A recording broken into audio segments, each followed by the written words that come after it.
मित्तल परिवार में आज खुशियों का माहौल था। जैसे ही परिवार के सभी लोगों को पता चलता है कि राध्या गर्भवती है और जल्द ही मां बनने वाली है, घर का हर सदस्य खुशी से झूम उठता है। रजनी जी तुरंत आरती की थाली लेकर आती हैं और राध्या की आरती उतारते हुए कहती हैं, तुम्हें किसी की नजर न लगे, हमारे घर में नन्हा मेहमान आने वाला है, इससे बड़ी खुशी और क्या हो सकती है। तभी मामी जी राध्या को देखकर कहती हैं, लेकिन राध्या, तुम्हारा वजन थोड़ा ज्यादा है, प्रेगनेंसी के दौरान तुम्हें परेशानी हो सकती है, तुम्हें अपने स्वास्थ्य का ध्यान रखना चाहिए।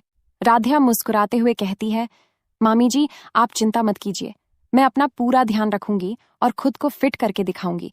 तभी अहेम खुशी से प्रथम की ओर देखते हुए कहता है, प्रथम, अब तुम पापा बनने वाले हो और पापा जी आप दादाजी बनने वाले हैं। अहेम की बात सुनते ही प्रथम और ओमकार जी के चेहरे पर खुशी की मुस्कान आ जाती है। प्रथम भावुक होकर राध्या की ओर देखता है, जबकि ओमकार जी भी आने वाले नन्हे मेहमान की खुशी में बेहद उत्साहित हो जाते हैं। लेकिन इसी बीच दादी के मन में एक अलग ही साजिश चल रही थी। वह दूर खड़ी होकर राध्या को घूरते हुए मन ही मन कहती हैं, राध्या, तुम इस घर में खुशियां मनाने का सपना देख रही हो, मैं तुम्हें पतला होने का मौका भी नहीं दूंगी, उससे पहले ही तुम्हें इस घर से हमेशा के लिए गायब करवा दूंगी। दादी चुपचाप अपने कमरे में जाती हैं और 2 गुंडों को फोन करती हैं।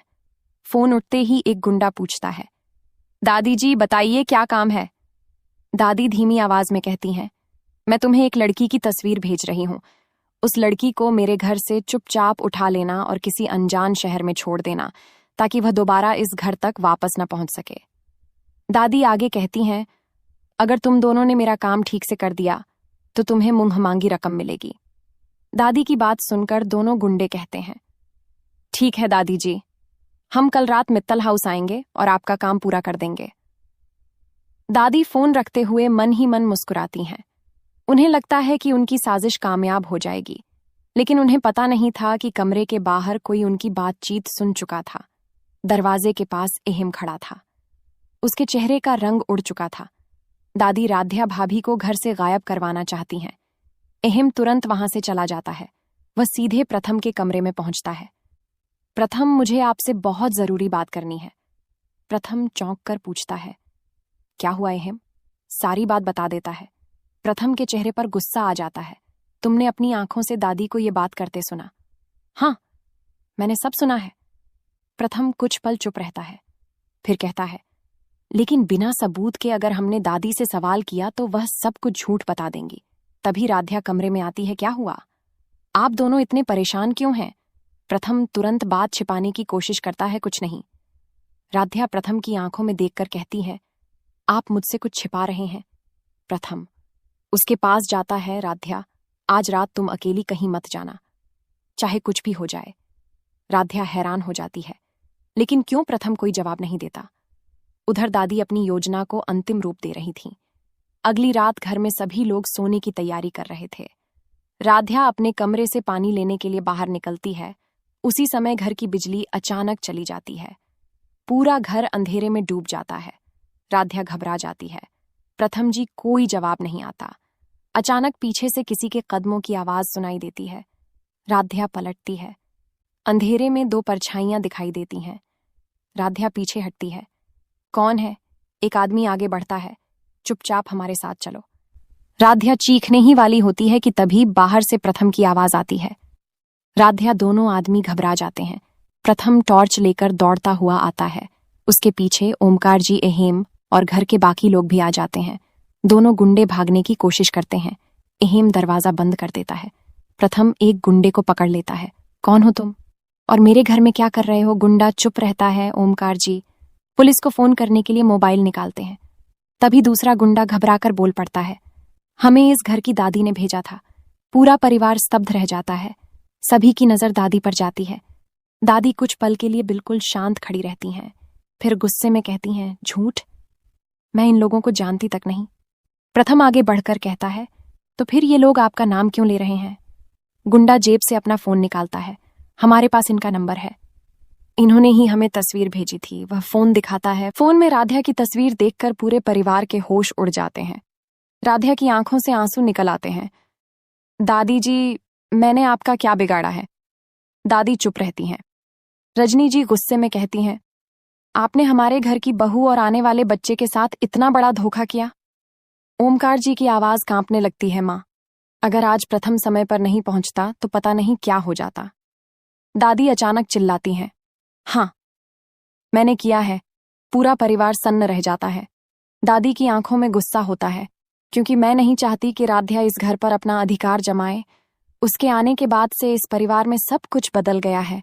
प्रथम गुस्से में कहता है, आपने मेरी पत्नी को नुकसान पहुंचाने की कोशिश की। मैं ये कभी माफ नहीं करूंगा। दादी व्यंग्य से मुस्कुराती हैं, तुम मुझे इस घर से निकाल दोगे? प्रथम जवाब देता है, अगर परिवार की सुरक्षा के लिए जरूरी हुआ तो हाँ। तभी पुलिस की गाड़ी की आवाज सुनाई देती है। दोनों गुंडों को पुलिस अपने साथ ले जाने लगती है, लेकिन जाते जाते एक गुंडा अचानक दादी की ओर देखकर कहता है, दादी जी, हमने तो आपका पहला काम कर दिया, लेकिन दूसरा काम अभी बाकी है। दादी का चेहरा सफेद पड़ जाता है। प्रथम तुरंत पूछता है, दूसरा काम? कौन सा दूसरा काम? गुंडा कुछ बोलने ही वाला होता है कि दादी उसे घूर कर चुप रहने का इशारा करती हैं। प्रथम समझ जाता है कि कहानी में अभी कुछ और छिपा है। वह दादी के कमरे की तलाशी लेने लगता है। अलमारी के अंदर उसे एक पुराना लिफाफा मिलता है। लिफाफे पर लिखा होता है, राध्या के आने से पहले की सच्चाई। प्रथम लिफाफा खोलता है। अंदर एक पुरानी तस्वीर और कुछ कागजात होते हैं।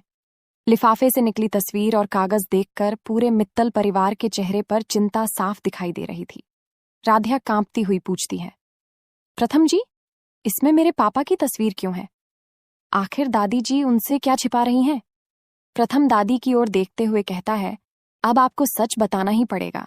दादी घबराकर कहती हैं, इस कागज का राध्या से कोई संबंध नहीं है, इसे वापस रख दो।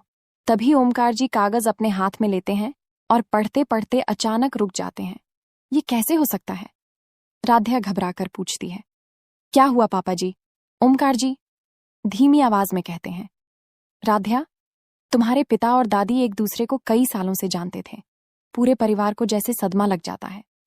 राध्या दादी की ओर देखकर कहती हैं, लेकिन आपने मुझे कभी ये बात क्यों नहीं बताई? दादी चुप रहती हैं। प्रथम कड़े स्वर में पूछता है, दादी, सच क्या है? दादी अचानक गुस्से में बोलती हैं, हाँ, मैं तुम्हारे पिता को जानती थी, लेकिन जो कुछ हुआ उसके लिए सिर्फ मैं जिम्मेदार नहीं थी। राध्या की आंखों में आंसू आ जाते हैं। तो फिर जिम्मेदार कौन था? दादी कुछ बोलने ही वाली होती है कि तभी बाहर से एक अनजान आदमी की आवाज आती है, अगर सच जानना है तो मुझसे पूछो। सभी लोग दरवाजे की तरफ देखते हैं। दरवाजे पर एक अधेड़ उम्र का आदमी खड़ा होता है। दादी उसे देखते ही घबरा जाती है, तुम यहाँ कैसे आए? वह आदमी मुस्कुराकर कह, तो दोस्तों, मित्तल परिवार में खुशियों का माहौल उस वक्त और खास हो जाता है जब सभी को पता चलता है कि राध्या माँ बनने वाली है। लेकिन इस खुशी के बीच क्या कोई नई साजिश जन्म लेने वाली है? क्या राध्या की प्रेगनेंसी मित्तल परिवार के लिए नई मुसीबत लेकर आएगी? यह जानने के लिए जुड़े रहिए हमारे साथ सीरियल अड्डा में।